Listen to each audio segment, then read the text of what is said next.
অনেক বেশি আবেগ, স্মৃতি আর মায়ায় জড়ানো একটা গেম ছিল ফ্রি ফায়ার।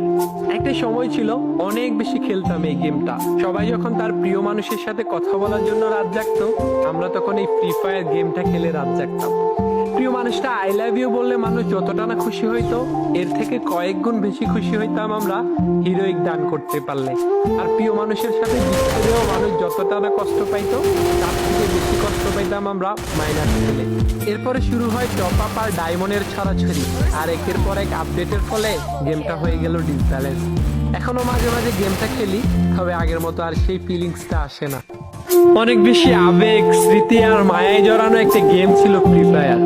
একটা সময় ছিল অনেক বেশি খেলতাম এই গেমটা। সবাই যখন তার প্রিয় মানুষের সাথে কথা বলার জন্য রাত জাগতো, আমরা তখন এই ফ্রি ফায়ার গেমটা খেলে রাত জাগতাম।